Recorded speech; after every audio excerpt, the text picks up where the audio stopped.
Yeah.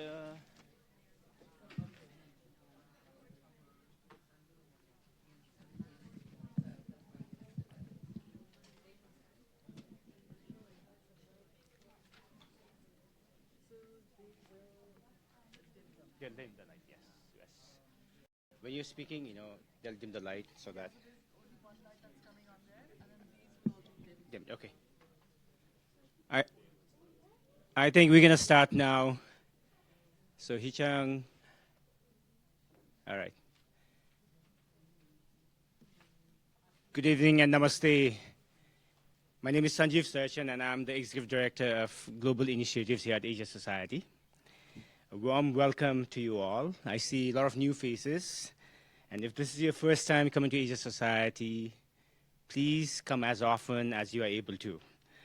Better still, join Asia Society membership, because we do all sorts of program across our three main pillars of programming focus areas: arts and culture, policy and business, and education. Just this week, we organized a discussion on Trump and Asia 1 year later, Tuesday morning. And just last night, we looked at the India's Union Budget 2018. But this evening, we turn our focus to a subject that we all consider very important to tackle comprehensively. And that's why you all are here: gender disparity and barriers to education. And we're delighted that our speaker, Safeena Husain, is here with us to help us understand how she has been mitigating this challenge in rural parts of India.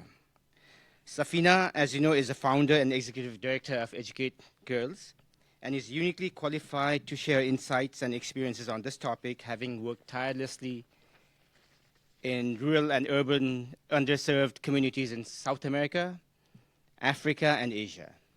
And not surprisingly, Safeena's efforts to bridge the gender disparity in education has been widely recognized and continues to get the attention that she and Educate Girls rightfully deserves.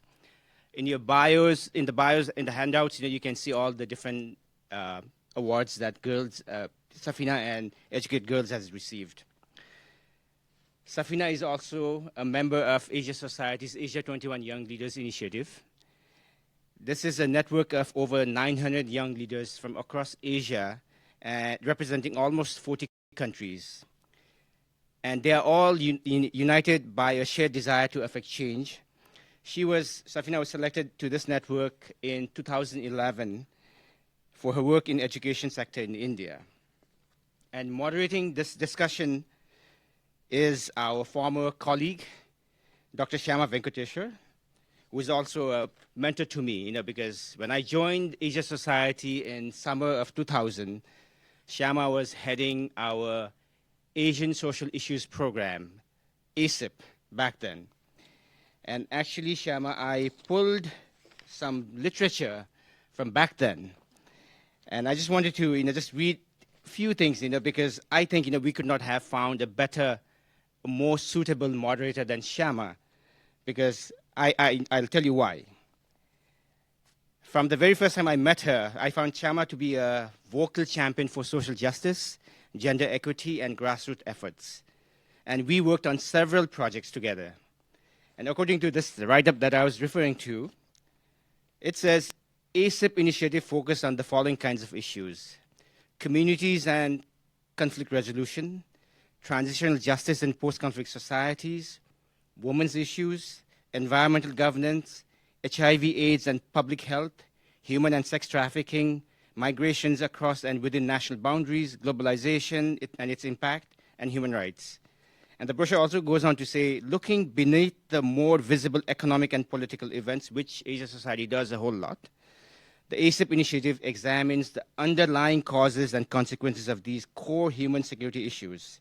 And it aims to deepen awareness and educate multiple constituencies about these issues and draw attention to the innovative work and solutions implemented from the grassroots to government levels. Why do I mention this? Why do I go back to 2005 literature? Educate Girls is a prime example of one such grassroots organizations that offers innovative solutions to one of the core human security issues, access to quality education. So that's why I thought, Shyama would be the perfect moderator with you, Safeena.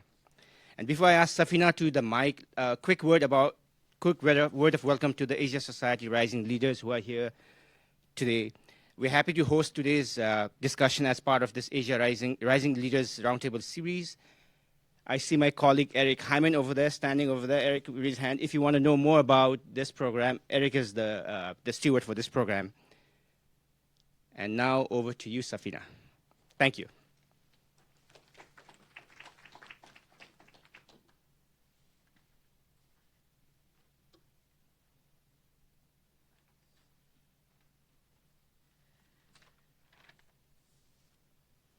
Thank you so much for that wonderful introduction. And thank you, everyone, for coming. I wanted to walk you through the story of Educate Girls. We've been around for about 10 years, and I wanted to do it through a little girl. This is Jyotsna. She is 9 years old from Pali district in Rajasthan. And Jyotsna is one of the first people to wake up in the morning and one of the last people to go to bed every night in her family. She cooks, she cleans, she looks after her siblings. This is Jyotsna's family. Her father and her mother are daily wage laborers. And the thing is, Jyotsna doesn't go to school. She has never been enrolled. And that's because nobody in her family had ever had any history of schooling. So they don't really see the value in sending her to school. She takes the goats out every day for grazing. And in a lot of areas where we work, which are very rural, remote, and tribal areas, the prevailing mindset sometimes can be that the goat in the picture is an asset because you can sell it, and a goat is an asset, and a girl is a liability because she just has to go to her husband's home. She doesn't bring me anything to my own family. And Jyotsna's not alone. In India, we have 200 million illiterate women, 3 million out-of-school girls, 64% female literacy. 47% of the girls are child brides, which means they're married below the age of 18. In Rajasthan alone, just a few years ago when the data came out, 68% of the girls were child brides and 15% married below the age of 10. So that becomes a massive impediment also, not just their own human rights, but an impediment to girls' education, because it's one of the main reasons that they don't go to school. It was really for the gender issue and also because even in my own life, education was the one piece that really opened doors for me. And, I can work anywhere, I can do anything because I had an education. So it's because for that reason that I started Educate Girls in 2007 for girls like Jyotsna. And one of the first things that we do is because data is highly inaccurate. I don't even know where girls like Jyotsna actually are. So we first and foremost do a door-to-door survey, which is a census-like activity. And so we go to every single household, every single village where we work, and we build community-based maps like this. So we'll map every household that's there in that village, and then go and make sure and count all the children, girls, boys. Every child from the age of 3 to 14 is counted under this survey. So it forms an accurate baseline so that I know where out-of-school girls actually are. That's our CEO, Suresh, and as you can see, we draw our logo onto every single household. So if you go through any of our geographies where we work, you will actually see this on every door and every wall. And what this really means is that's our logo, and then it says Educate Girls. 70 is like a household number, and that number 2 shows that there are 2 out-of-school girls in that house. So it's really a very sort of boots-on-the-ground, heavy activity that's done every time we get into a new area. And that's essential because, this is Deepika. She's our change agent. She's our community volunteer. But she needs to have that data to actually be able to find girls like Jyotsna who are not going to school. So Deepika is about 18 years old. She herself has finished the 12th grade, and she's from the same village as Jyotsna's. We found her during our intense recruitment activities, and then she was trained, and now she works with us as a community volunteer. Deepika is not paid, so it's an unpaid volunteer She only does it because she really wants to make sure that all girls in her village are in school.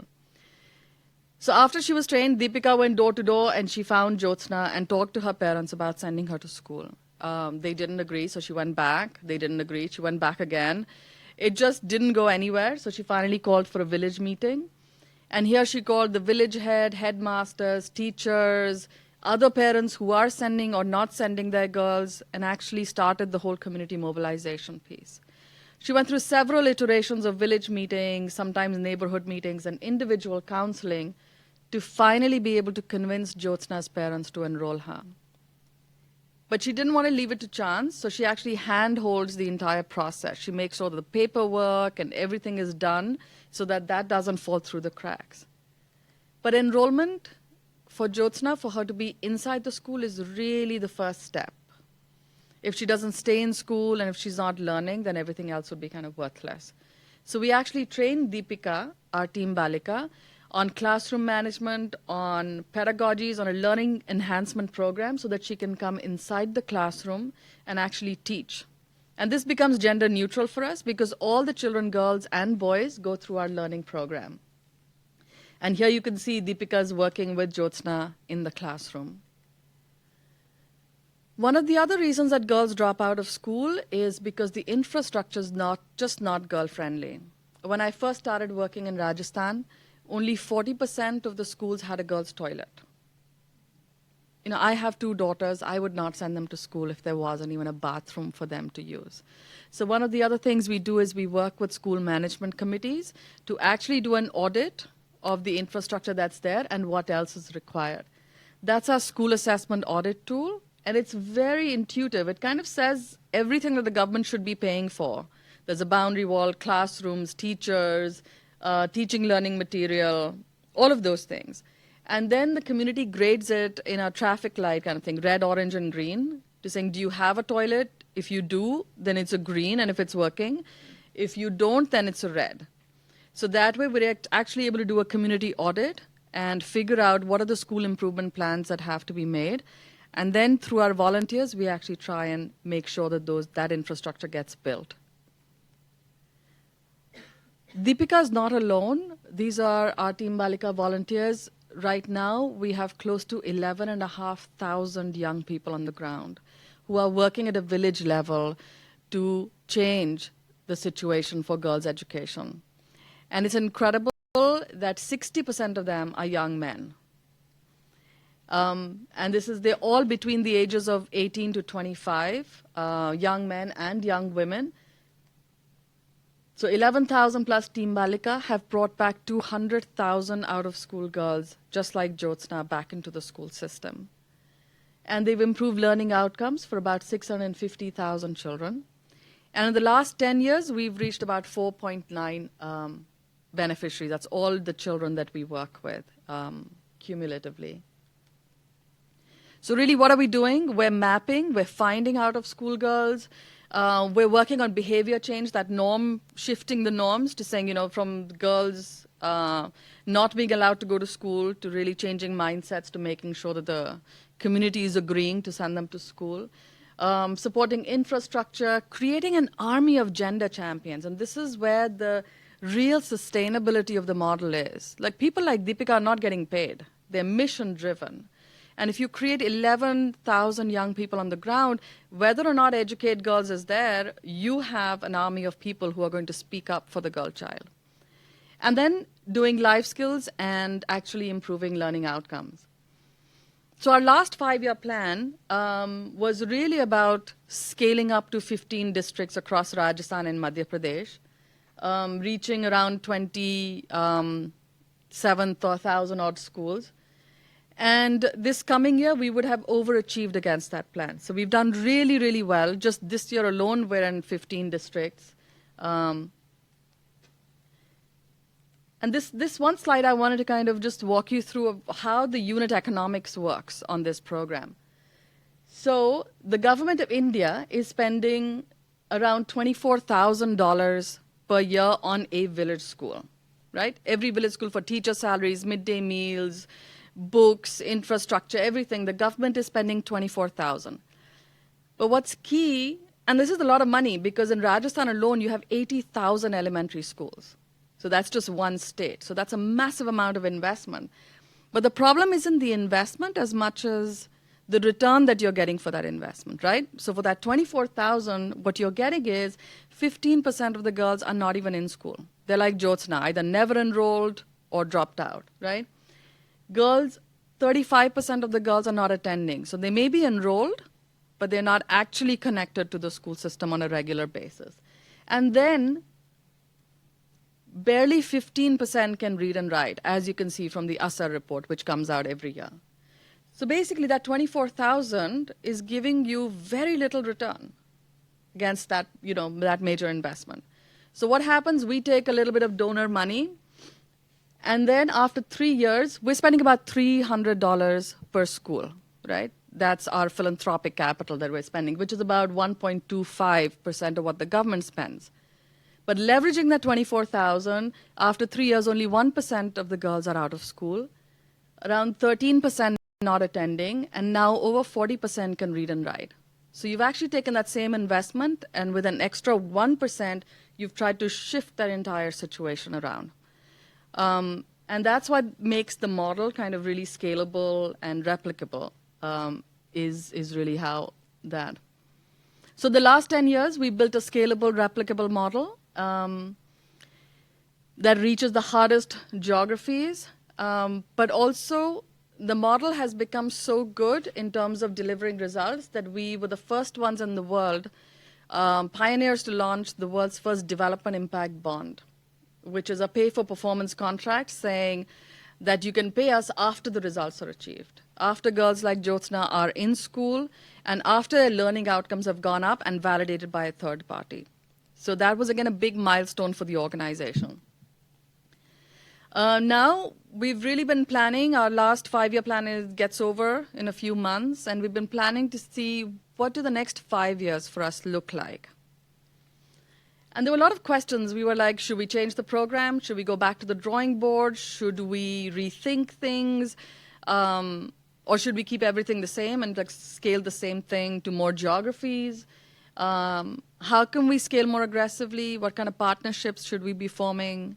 What should be the role of technology? And depending on wherever we get to and whatever scale we get to, how will we fuel that scale? Where will we find the money? And what kind of money do we want to find? So there were lots and lots of different questions that we were grappling with. What does the organization look like? And how will we continue to ensure that it stays sustainable?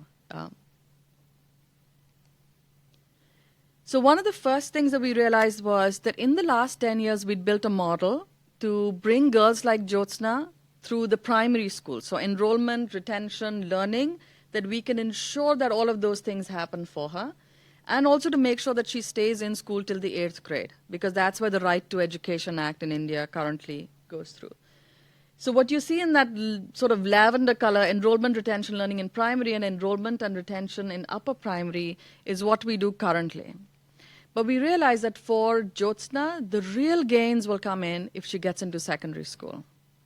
That's when the major, major gains happen. And here I'd like to take a minute to point out that currently only 1 in 100 girls in India finishes class 12. So all of us Indian women who have completed the 12th grade are the 1%ers, right? And this is a major piece. How will you have female teachers, nurses, or female doctors, or female politicians, or police women, if they're not even going to be able to complete the 12th grade, right? So we felt that to really get a leg up, we had to move beyond the elementary school. So enrolling Jyotsna in the secondary, in the 9th grade, make sure she can survive the 9th and 10th grade, is where we're going to take the model up. So really providing her that coverage. Second piece, 6th, 7th, and 8th, the learning lags are huge. Most of the girls are not making it to the 9th grade because Jyotsna will have such massive learning lags. So really adding that learning a foundation course in the middle school is going to become critical for us. With that, also in terms of geographies, we figured out that Rajasthan, Madhya Pradesh, UP, Bihar, your sort of Hindi belt, is where the patriarchal mindsets are strongest, where the highest numbers of out-of-school girls, and really absolutely the most difficult situations. So essentially, in the next 5 years, we will up our program, so we will deepen it, going from just primary to actually making sure that girls like Jyotsna, hand-holding them through adolescence and making sure they get into secondary school. We also want to scale aggressively through partnerships and forming partnerships for either content, so technical partnerships, or delivery partnerships. Technology, 2 pieces in technology, and we're doing some very interesting things. One is using technology for our own operational efficiency. So for the first time, an Indian NGO, we're using machine learning to build a predictive index for out-of-school girls. So actually, we should be able to predict in UP or in Bihar where those high-incidence villages are so that we can get to those much faster. And it's very interesting. We find that 10% of the villages can have as high as 50% of the out-of-school girls. So, but figuring out where those villages are will help us very rapidly get to the girls who need it the most. And again, diversifying our funding sources, building institutional capacity as an organization, and really continuing with the sustainability pillars of, making sure that community engagement and community ownership is at the core of our work. So really, in the next 5 years, we will scale to 31 districts, 4 million children, and 4 million children that we will be working with in 2023. But essentially what that means is that in the next 5 years, we will reach 16 million children overall, which is a very, very aggressive scaling plan. But really, the main reason we want to do that is because when girls go to school, for each year of schooling, their income goes up by 10 to 20%. They are less likely to be victims of domestic violence. They're less likely to be trafficked. If they marry later, each year you keep them in school, you actually delay their marriage. So you actually combat child marriage through education. If they marry later, they have smaller, healthier families. If Jyotsna is educated, she will be 40% more likely to immunize her children. And also it breaks the cycle of illiteracy because educated mothers are 500% more likely to educate their children. So really, simply put, Jyotsna is the biggest asset our country has, and a goat is just a goat. Thank you.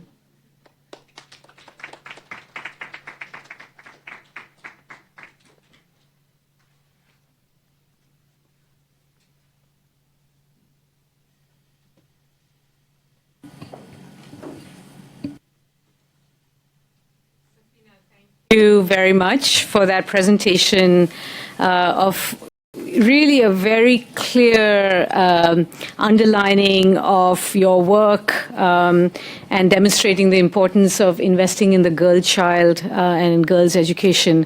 I thought your last couple kind of part of your narrative where you created that multiplier effect, what social scientists call you educate the girl child, what are you going to see? The questions around fertility, delayed marriage, immunization, healthier families, violence, all of that has been so clearly demonstrated in the research, and the fact that you are seeing it already in the work that you do is hopeful. So let me start, please, and I have a few minutes to ask a few questions before I turn it to the audience, and I know they have lots of questions for you. Here's what's puzzling. The research is there. People like you are spelling it out already, what investing in girl child does, right?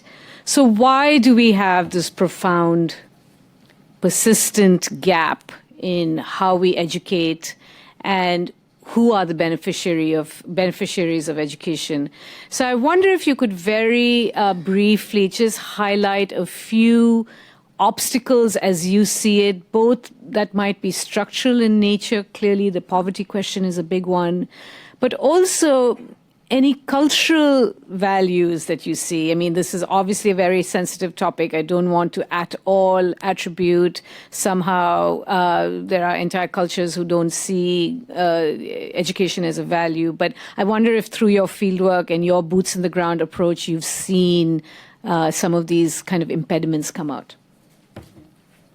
No, we see a lot of the impediments. I think that specifically, I wouldn't call it cultural. I think you can be in an IIT and you can have casual sexism, and then you can have very heavy patriarchal norms that keep girls down. So I'll give you one example of just to symbolize what that kind of patriarchy can mean for a girl in a village. So Michael Aborcha is here, and he brings his children to the field every year. And last year we went to Ajmer district, and he's got 2 little boys, and we were sitting like this very much with a huge group of girls, right?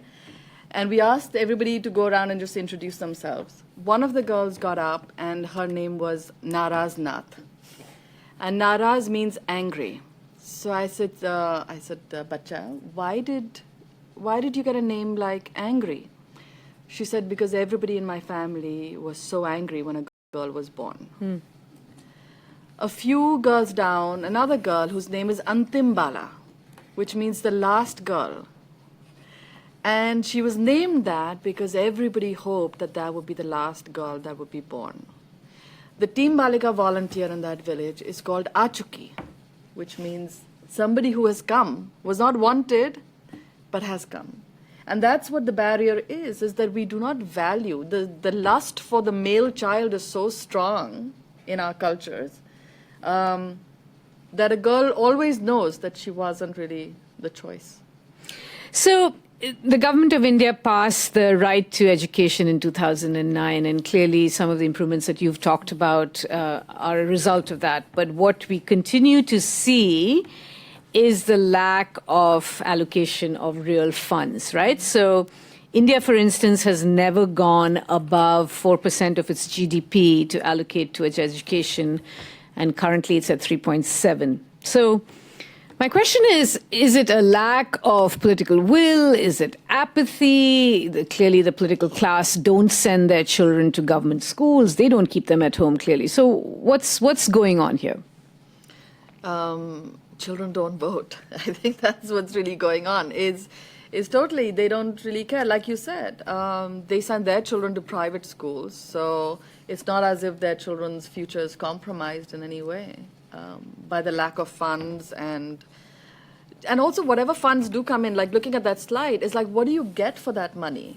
Even when you spend it, all that input-based financing, but there's no results. There's nobody holding the education system accountable to any kind of results.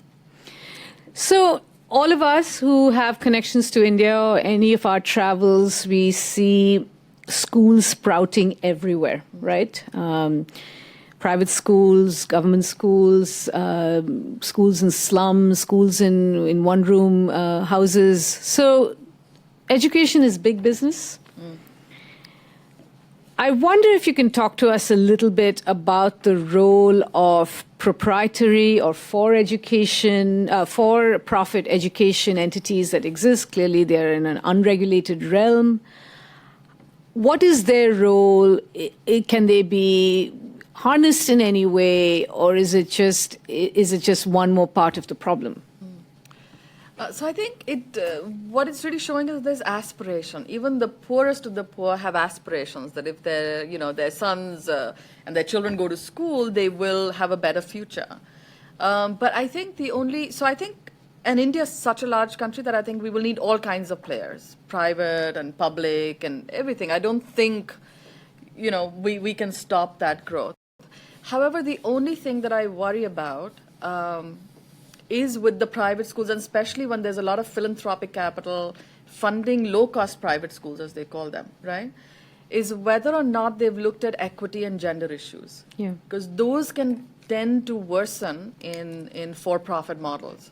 So if you're poor, economically poor, you are actually the most needy, but you may be left out of that system. And then also, if parents are not ready to send their daughters to a free government school, they're definitely not going into a private school. So the equity, and I see this a lot of the places, that all the low-cost private schools have a very skewed gender ratio. So those are my only two real concerns. Otherwise, it's great that they're feeding into the aspiration of the population. So Safeena, you showed through your slides there's a huge need, right? 3 million girls out of school.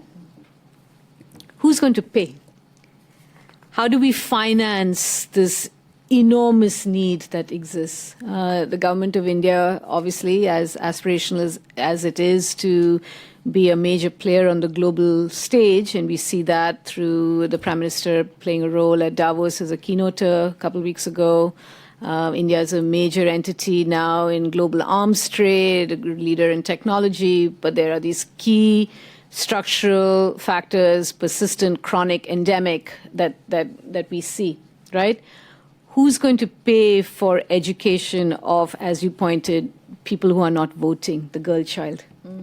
Yeah. I think, I think eventually there has to be, there's like so many issues around that. First of all, what I also feel is that there's a lot of talk about gender, but there's no money really backing it, right? So even with Educate Girls, most of the institutional funders we have, none of them or there's no new money for girls' education. They're mainly education funders who also tend to fund us, right? So even though we talk about the need being for girls' education and with a gender lens, there's not actual money that translates into that. Even with the Nirbhaya fund, I think hardly any money actually got allocated, right? And even less got even spent because nobody even made the effort. So in some ways, I feel that if it has a gender lens, then it just goes down the priority on a political level in some ways. So one of the things that, and also like the money that is there is how effective is it? Like we were saying, you're spending $24,000 on a village school, like one tiny village school with some 70 children in it, but all you're doing for that 24,000 is having maybe 15% of the kids being literate and numerate. Nothing more than that. No higher levels of quality are being delivered. So one of the things that we looked at was that, by piloting the world's first development impact bond, was saying, how do we shift the focus towards quality so that the money is tied directly to impact that we want to see and the result that we want to see on the ground? And the whole idea of this one was that it would be a proof of concept that the government could pick it up. And we thought, and this is like very naive, we thought that the government would be like, wow, I only get to purchase impact. Like, I don't have to take any risk. Right. Because somebody else, philanthropic capital or somebody else would be the risk capital, right? And we thought the government was going to love this. And therefore, they could just do this kind of outcomes-based contracting and saying, once you deliver, like, this is my critical area, go deliver the results. And once the result is validated, we will pay. However, we thought the government would be the biggest partner. They are the biggest adversaries. They don't want outcomes-based, performance-based financing. We've had such a hard time banging our heads trying to say, everything is open source. It's an educategirlsdib.org website where every single piece is out there in the open, and we found no takers for it. So it's so much to do with, the political will as you were talking about it. So my last point is what I found hopeful, Safeena, from your talk were actually 4 elements, which I'm sure the audience picked up on. One is your 12,000 volunteers working, young people who are actually, trying to pick up where the government is not. Also, it's a form of kind of community-based participation, leadership that is coming bottom up. So that was a hopeful point. The second I thought was your use of data and evidence to build out your model. As a political scientist, I can say where there is no data, there is no policy, right? So clearly, once you're showing that this is the need, here is how you're disaggregating by gender, it's quite clear where the work needs to be done. The third point I thought was very interesting was your innovations around technology And you talked a little bit about that and what you're doing to kind of predictive models that you're using. And finally, and I'm hoping that you have some really clear and wonderful ideas around scaling and designing, because the need is so huge.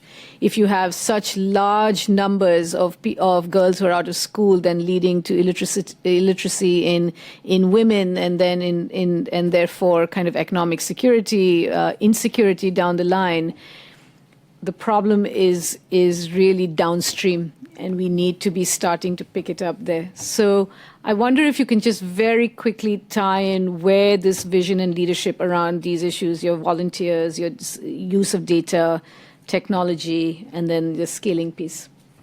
I know it's huge. You can probably open it up at that point. Yeah. So I think because we have our scale is pretty big. I mean, this year we're in 12,000 villages, working with 21,000 schools, and we have this huge army of volunteers that actually does all the work on the ground. So just in the last 2 years from our door-to-door surveys, we found ourselves with data for 3.2 million households. And each year that goes up because we cover even more and more geographies. So we realized that, we've got something, and one of my board members says, data is the new oil. Like every time we talk about it, it's like, data is the new oil. Like, it's like, okay, it's not like bringing us any money. But we decided that there was real opportunity for impact here. So we spoke to a ton of technology firms who actually said that we can build a predictive index. So right now, I got a call from UNICEF in West Bengal saying we want to find all the out-of-school girls, but we have 70 districts that they needed to cover across Bengal and across all these. And there's no way 70 districts, by the time they do, that's like millions of households. So now we're going to work with them to give them that top high incidence 10% of those villages that they can just cover and find more than 50% of the out-of-school girls, like really quickly. And it's actionable data. Yeah. So we're really using this machine learning piece to be able to bring it to gender programming and to bring it to creating social impact. Because, why should Facebook and Instagram, be able to do all the things with technology? In the development sector, I think there's a huge opportunity for us to be able to use technology in very effective and actionable ways. So that's something that we're doing. We're also looking at a lot of correlation stuff and getting into more deeper kind of causation studies, because we're also finding that about 25% of the villages don't have any out-of-school girls.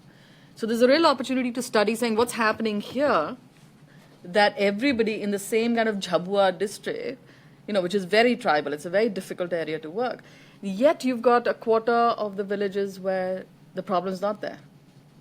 So using a lot of this data and technology to try and make that, to sort of improve our understanding of what's going on.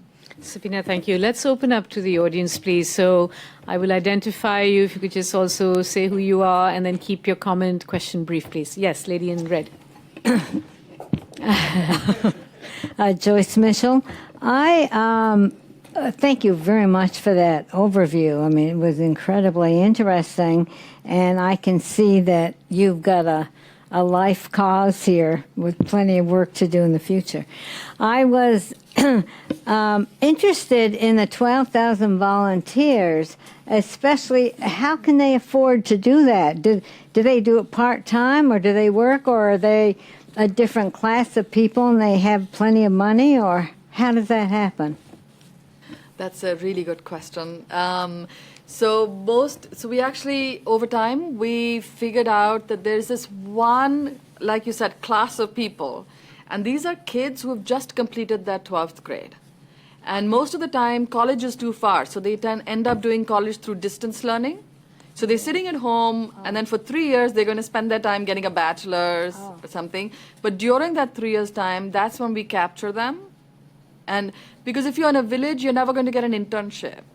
There's no opportunity for you to go and learn. So because being a part of this, they get trained. They build a peer group because there are 50 of them that come together for the trainings, and we make the trainings really fun and exciting and enjoyable.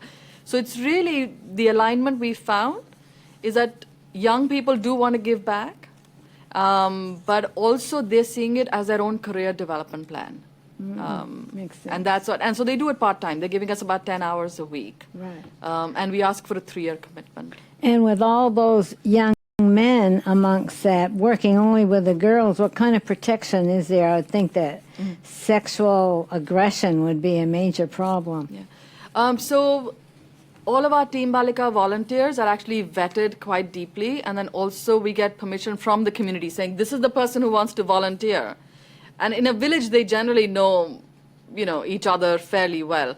So the community has to give us sanction saying, yes, this person is a responsible individual, first and foremost. So there's a lot of kind of reference checking, as you may say. The second is that we do everything inside the school. So we don't run an after-school program in a separate facility or whatever. Everything is inside the school so that things are safe and really looking at the child protection issues. Thank you. Question. Yes. Yeah. So hi, I'm from Jaipur, Rajasthan, and studied in a girls' school. So this pretty What's your name? Prachi. Prachi. Yeah. So this interested me a lot, and I just wanted to ask. I mean, I've worked in villages also, and I've seen that they tend to use girls as a medium to increase their income. So is counseling help? Is the counseling the only way in which you're going around, and how do you convince them that to spare girls hours for education and not for helping them to increase their home income? I mean, how does that work? I mean, apart from the community thing, apart from the whole mindset, this economical thing, how do you combat? So a lot of the younger children, there's not that much of the economic activity at this point. Your main bottleneck becomes the household chores, right? But for the older girls, that becomes a much more important piece because they can get a job in Narega or they could be earning money. And so we have to just really negotiate. And I think one of the big negotiating tools we have is a right to education, saying it is the law for you to send the girls to school. But the second is we try and negotiate. So a lot of the times you're finding girls will negotiate with their families. So I'll tell you a story of one of the girls. She makes coal out of wood, right? So she has to go fetch the wood and then she makes the coal and then sells it in the market. But now we started very slowly. We said, okay, let her come for 2 hours in a day. And then it's like 4 hours in a day. And then slowly to be able to map that out and negotiate it individually. And sometimes you have to negotiate with the father, sometimes the mother, sometimes it's the mother-in-law. It's a cycle of just constantly trying to push and see where it gets you. Let me ask you a follow-up to that, please. India is going to account for 25% of the global labor pool by 2030, I believe, right? And you made a case very well that, education and investing in education is a pathway out of poverty, out of precarity, and towards greater economic security. So tell us a little bit about the nature of education that you are envisioning for these girls that will actually allow them towards greater economic security. I mean, you talked about the fact that this girl is creating coal so she can sell it to the marketplace. So if she's in school, then she's not selling it. It's a loss of income. Families also use the girls to go get water. That's a whole other area of research, just getting water, getting firewood. Those are all economic activities that are not valued or they don't show up in GDP counts, right? That is work, though. So what is the nature of work that you are seeing these girls being able to do once they go through some form of education? I think there are lots of different things. And because our children are smaller, they will take much more before we see their real career paths kind of emerge because we haven't been around for that long. But really what the change that we're seeing is a lot faster is in our Team Balika volunteers, right? Because they're already, so you see how the nature of exposure, training and education changes them. So in the last 5 years, we've seen our Team Balika members get into the police force, teaching, seen them get into satellite towns, like for your rural BPOs and the call center jobs. But the most fantastic piece was last year or the year before, we had the panchayat elections, right? A lot of our Team Balika members, especially young girls, stood for elections and won. because the last year Panchayat elections, it was mandatory that you had to be 10th pass. And very few girls in a village are actually 10th pass. So the ones that were engaged with us and already had the confidence, they could stand up and talk in a village meeting, they could present, they just had all the key skills that they're all getting into and becoming ward punch and sarpanch, and so there are lots of different paths that they're finding. So just to add to what she said about the election, that was in 2016 in the Rajasthan Panchayat elections. And many of the families, their daughter-in-laws were actually 10th or 12th passed. And all those families, actually, they were so proud. Okay, we have at least a lady who's studied. And they actually made that person stand up for the election. And it was the only daughter-in-law who won it. So suddenly her position just got elevated in the family. Absolutely. I mean, that's who's there. Yeah, question at the back. Could you actually maybe use the mic in case they're taping it or something here? And if you'd identify yourself, please.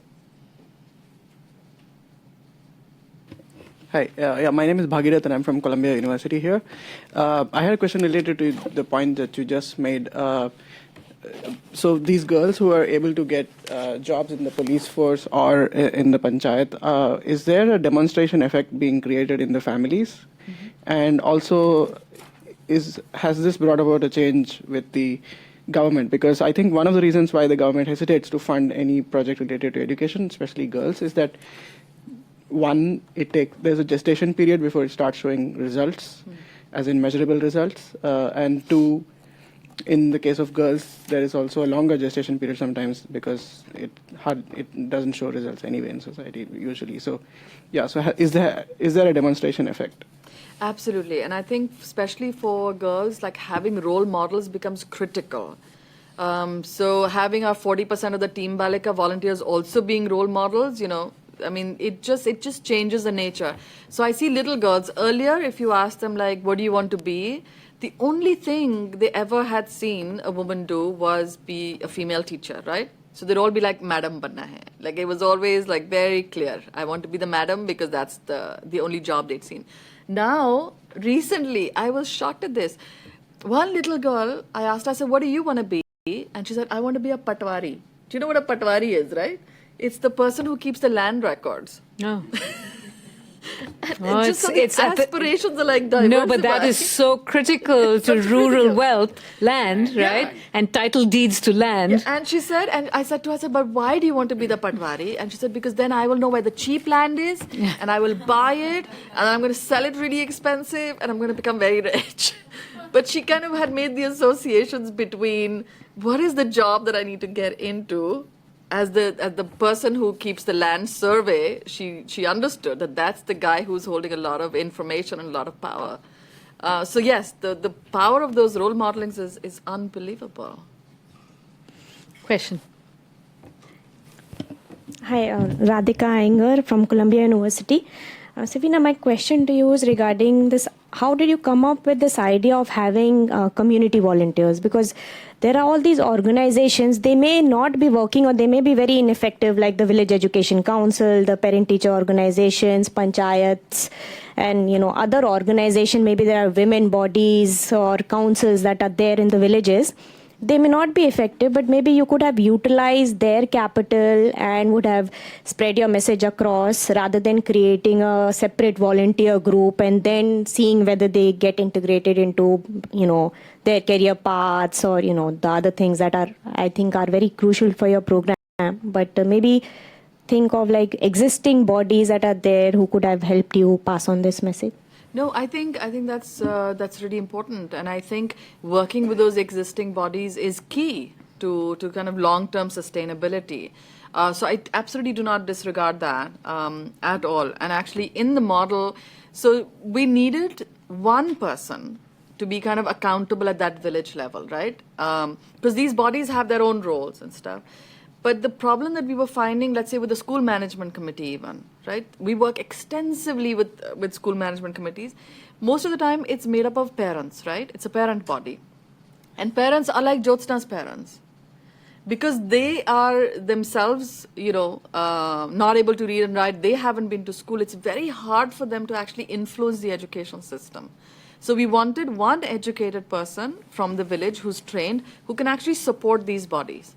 So what the Team Balika volunteer is doing is working with the school management committee, which has parents, so they want the best in terms of the school, but they don't feel completely empowered to be able to. So he or she will help them make the school improvement plans, will help them draft it, will help keep the minutes, will read out the minutes and make sure that the body becomes a much more transparent and accountable body. So that's the role that the Team Balika volunteer is playing. The second point was that because we wanted somebody to come teach in the classroom, we needed a much more educated person who we could train for, and where the parents just would not be able to do that. Question. Nisa Guthrie-Mueller, I'm one of the rising leaders here at Asia Society.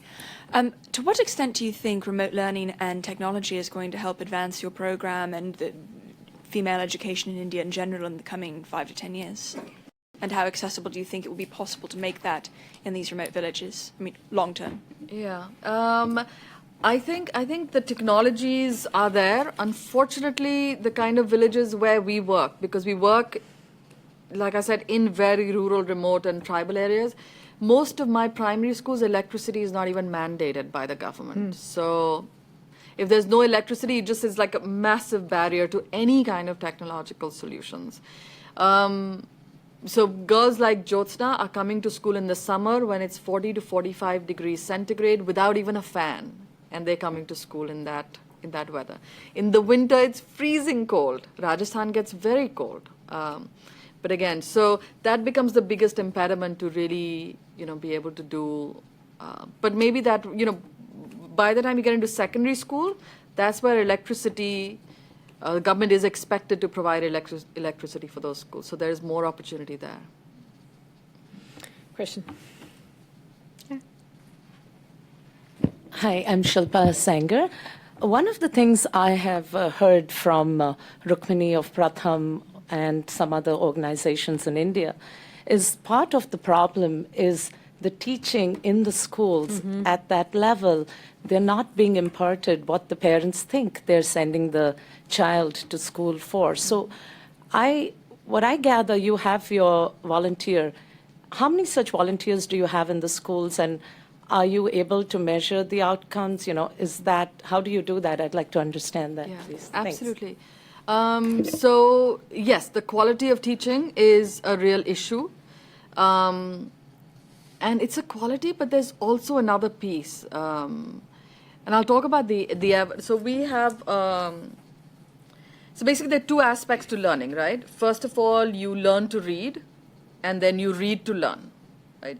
Most of our children haven't even crossed the first leg, right? They're not even fully literate and numerate. They're not even fluent enough to then be able to, so this is where we're working, right? In that initial, just bringing them from pre-numeracy and pre-literacy to that kind of a fluency. That's where Pratham also largely works.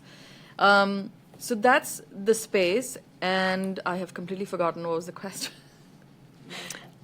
Sorry? Outcomes. The outcome, yeah. So in the Development Impact Bond, where we have the best data, we have treatment and control. So we wanted to also establish a really clear counterfactual. We're seeing very statistically significant results in terms of the learning levels going up for children, right? So this is just a 60-hour remedial program that takes somebody from a pre-literacy, Hindi, English, and math, all the way up to, like the ASSERT tool, right?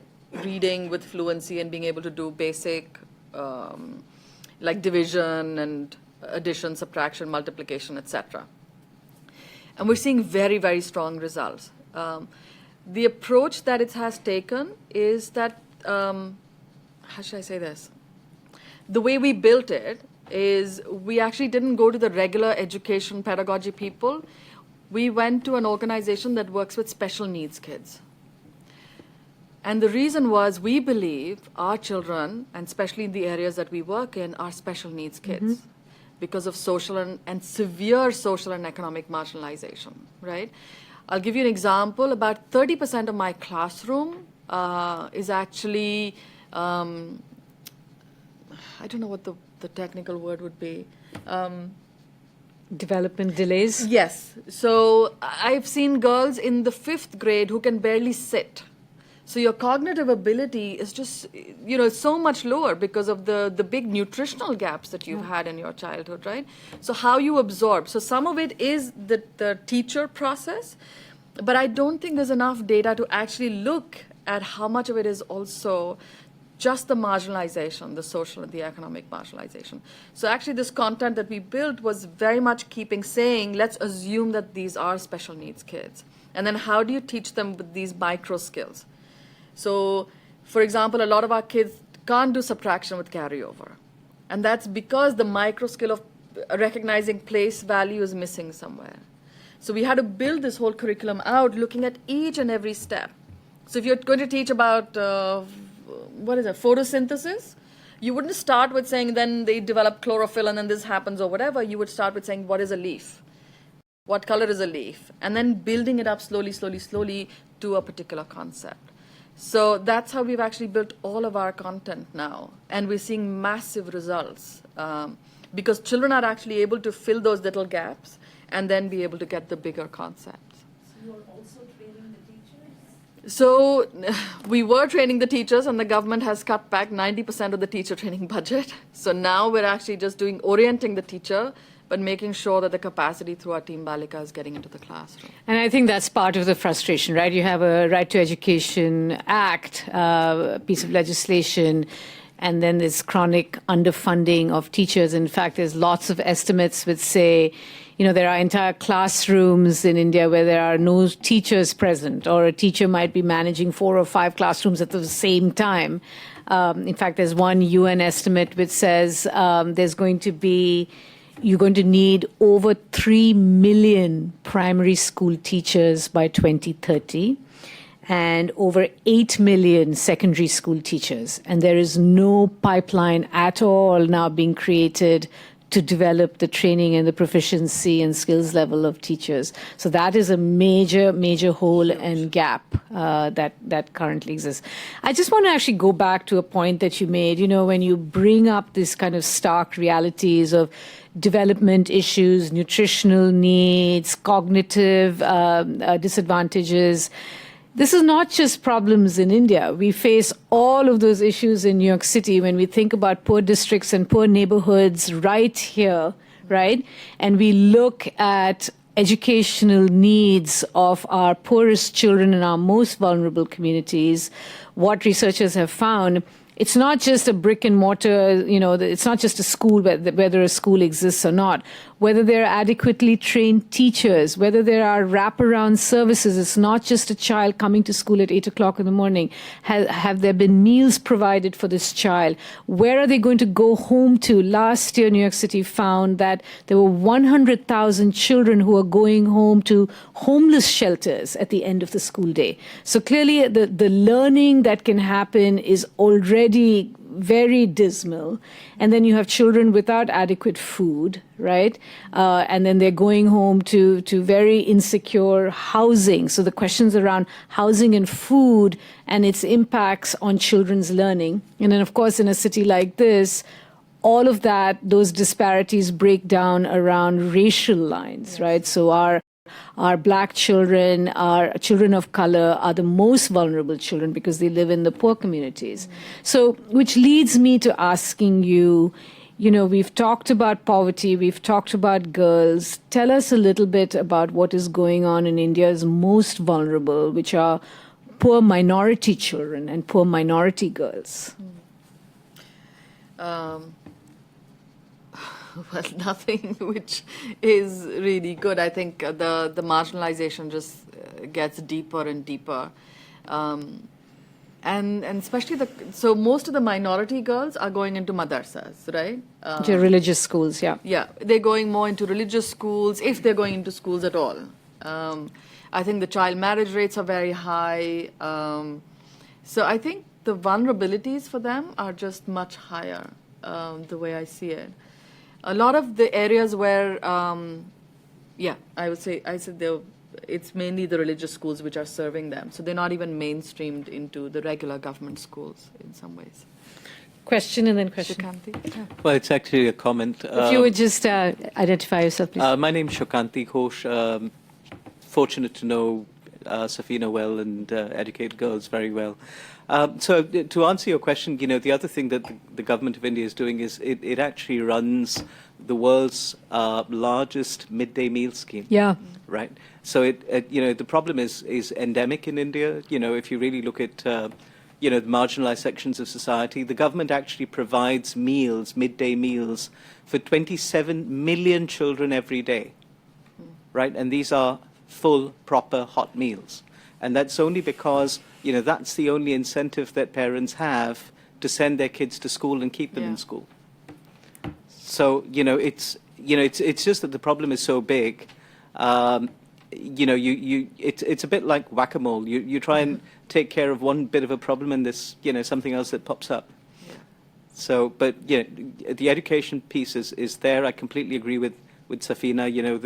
The marginalized children are much worse off, right? But, I think, which is where I think, hats off to Safeena and to Educate Girls for everything that they're trying to do. Shyama, Question there, and then question here. can I actually pick up on Shukanti's comment? I mean, we talked about data, right? Yeah. The importance of data, and you said early on, your question was like, who will pay for this, right? I mean, the cost. So one glaring data is like Safeena has like one of the PowerPoints says like $24,000 per school that government is spending versus $300, right? And we talked about changing the culture, the mindset, right? And you talked about how the government has reduced the teacher training or something. Training budgets, yeah. But I think that's where, so in Madhya Pradesh and Rajasthan, how receptive are they to the work that you're doing, Because I think that's the data, right? $24,000 per school versus $300. I mean, how, it's so stark. I mean, look at the number, $24,000 and $300. So how do you change, are they receptive to your initiatives, and have you worked on changing their mindset also, the government, right? Midday meal, but that $24,000 will go a long ways. Yeah. No, absolutely. Yeah. And so in terms of working with the government is a strange animal. Sometimes everything can go. And Shukanti actually was helping us he helped us establish a whole government relations function within Educate Girls, because he was like, you have to do this and you have to do this right. But so, for example, in Rajasthan, we've had one of the districts, Chittorgarh. We don't work there directly, but we had a collector come up and say, I have all the manpower, but you just give us all the technical support and we will do it. And it's worked out beautifully. He's put his people on the ground. We've done the door-to-door survey. Our learning curriculum is being implemented by all the government school teachers in the schools there. That's because of his leadership. So sometimes if they really take the initiative, it's fantastic when the will is there, right? He's made a WhatsApp group and he's on the WhatsApp group. So he's like, watching if the teachers are doing it, what kind of questions are coming up, and we're there to handhold and problem solve. Madhya Pradesh, we've seen, sort of good. And then some places, I've been in Rajasthan for 10 years, but every time I go into the government office, they'll be like, and you are? And I'm like, oh, I was here last week. It's like a goldfish. Like, you just kind of like you go around the bowl once and you're like, oh, what a great world. So sometimes it really feels like that. It's a head-banging role. You have to keep doing it. So question there. Thank you. Hi, my name is Laura. I work at General Atlantic, and I'm part of the Asia Society Rising Leaders program. I had a question around partnerships. You briefly mentioned that was one of the strategies that you are looking to build out, looking down the next 5 years. Curious to hear, any examples of particular organizations that you are, looking forward to work with in the future, or any organizations that you've worked with and partnered with in the past. Yeah. Thank you. So basically, we are looking at several. So some of them are kind of technical partners. So like technology, we have a partner company that helps build our mobile apps. We have an Educate Girls app that you can download from Google Play Store. Each of our villages is geotagged. So really sort of building all of those capabilities within the organization. is we have a partner for that. Even the machine learning is a partner organization in San Francisco. Like I said, for the learning piece, we're working with Solzark, which is an organization that specializes in pedagogy with special needs kids. They have kids who are like Downs and autistic who are completing the 10th grade in India, which is like unheard of. So we have a lot of these kind of partnerships. We also partner with Pratham on actually bringing a lot of their learning materials into our classrooms. So those are kind of programmatic content or technical partnerships we get into. The second kind of partnerships that we're now testing are, instead of us going boots on the ground district by district, we will have local organizations deliver. So that's being piloted by us now in Madhya Pradesh, and we'll see how well that goes. Because that's what will give us the much more aggressive scale going forward. Yeah, those are two mainly. And then, sorry, we also have a bunch of corporate partnerships. So in some ways, our 5-year strategic plan was built. We got help from Strategy and which was Booz and Company earlier. We've had Accenture development partners come in and do a bunch of work with us, like all pro bono. We've obviously had APCO with Shukanti coming in and really helping us around advocacy and government relations and how we think about that.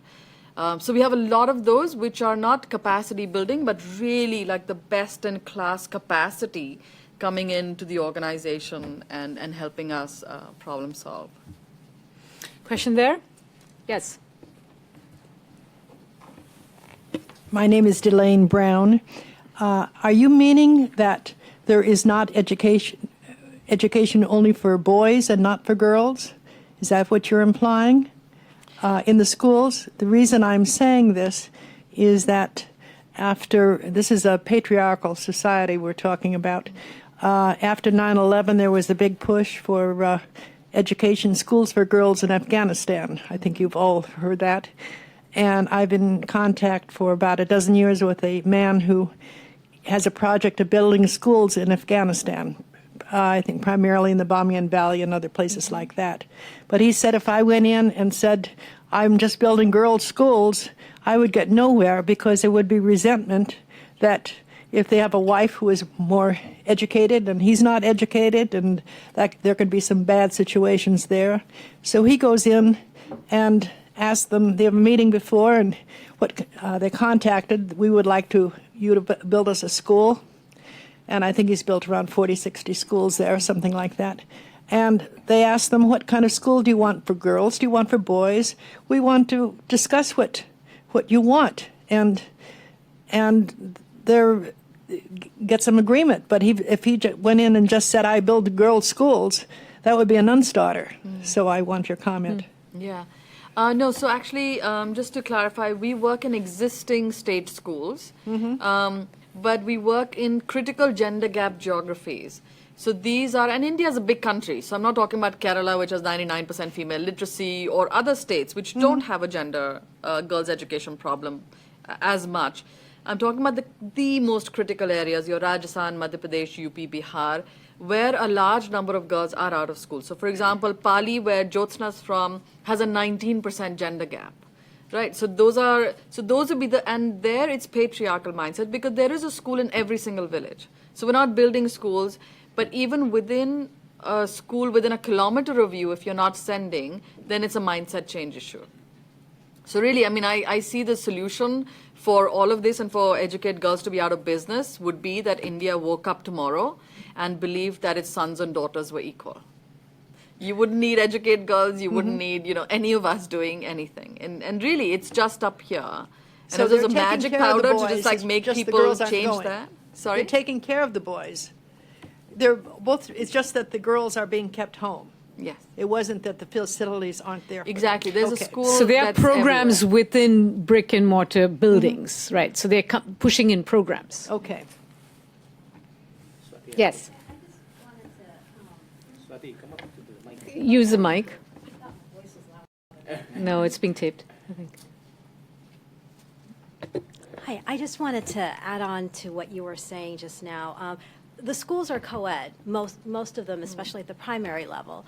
But I was in the field back in December, and one of the it's kind of anecdotal, but it was so notable to me. I met with some of the village leaders, fathers, grandfathers in the village, and so you're talking about areas where there are child brides. And so now these girls are going to school, and there was a father there who said, I now need to find a husband who's worthy of my daughter, as opposed to, just, marrying his daughter off, thinking of her as a liability. And he now needs to find someone who's worthy of his daughter. And I thought that was just such huge transformation. So, yeah. Yeah, question. Let her go first and then you. Is that okay? Hi, my name is Rupande Mehta, and my question to you is, what effect are you seeing of puberty on these girls? Yeah. Are you seeing drastic dropout rates? And if so, what is it that you're doing to bring these girls back into the school system? Great question. I know, that's the big drop-off point, right? So for girls like Jyotsna, the minute their period comes, they're married off, or some of them are married off even earlier, but they get transferred to their husband's home the minute puberty happens. So I think that becomes a very difficult point. Also, just the control over a girl goes up exponentially the minute she's 12 or 13, right? And the primary thing everybody, and so for example, we were in a village where a large number of girls, there were almost 40 to 50 girls of the adolescent age group that weren't going to school. And so the government gave them bicycles, and they were still not going to school. So we'd gone there and we were like, but now you have cycles, and it's 3 to 4 kilometers away. And they said, Madam, you don't understand. If we get on a cycle and go across the village, first of all, everybody thinks we're going to run away. You're going to elope. Like, that's the primary fear, is bhag jayegi. She's going to elope. I was like, how far is she going to go on the bicycle? For God's sake, But and then secondly, she said everybody will say, dekho kaise ud rahi hai. Matlab that she will be branded as a loose character. And so half the time girls at that age are just guarding against this kind of thing about, I've spoken to girls who say beyond 5 o'clock in the evening, they're not allowed out of the house. They have not seen what the world looks like outside of their home beyond a certain time period. So it gets just very, very difficult. So we've now started, like I said, as part of this plan, we have an adolescent girls program where we're only looking at that piece and then making sure that the girls are getting into secondary school and really, battling with the mindsets, which are much harder for that age group. So we have a couple minutes left. Question? My name is Virginia Ferval. This may be way too general, but I find myself wondering what impact this is having, the education of girls suddenly in some of these villages, what impact it's having on boys and how they feel about themselves and their attitude towards their sisters or towards girls in the classroom. Can you speak of any experiences with that? Sure. So one of the things that we're doing now as part of the adolescent girls programming as well, because one of the other big impediments becomes when boys are, whistling at them when they're walking to school or stalking them, they think it's being very romantic, but it's like deeply threatening behavior, right? Which is also the reason that a lot of girls will drop out because they just don't want to be stalked on their way to school and things. So, so we're seeing a lot of changes in that sense. So we're training boys as well to change their behavior. But one of the key things I saw recently was I went into a home and the father and the daughter were sitting and the daughter was reading out the newspaper to her father. And it was such that moment, where you suddenly see the dynamic and the father looking on really proudly and he's like, read about that or read more about this or...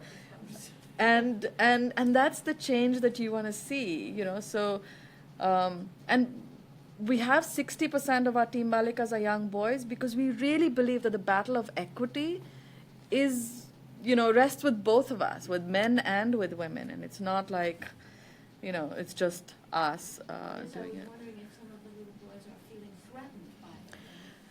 No. No, so we are kind of dealing with it, but young boys are young boys, just... Not that old. they're not that old yet. It's the older boys that you have to kind of work with. But the little ones are like, and for them it'll just become the normal. You know that they're growing up and they should just be normal having girls and boys in the classroom. So, you know, this past year, the Nobel Prize in Economics was given to a behavioral economist who came up with the concept of the nudge. I don't know if there are economists in this room here. But the idea being that you want to kind of effect behavioral changes, and in this instance, policy changes that will lead to value changes, cultural norm changes, right? So the idea being, you educate girls enough, you just persist doing that as a policy option, you will see a win. And some of the researchers in this area, the social scientists who have done work in this area, have found you put a woman as a local leader, in India it's known as panchayat, kind of local level, village level leadership, right? The men will resist, they will keep resisting, maybe they'll resist a month, 3 months, 6 months. But eventually they've gotten used to this idea of having a woman as a leader, and it will implement change. So it's known as a policy nudge. So it was very interesting to have the Nobel team actually award somebody doing this in the field of economics. It's been used in gender work so long, right?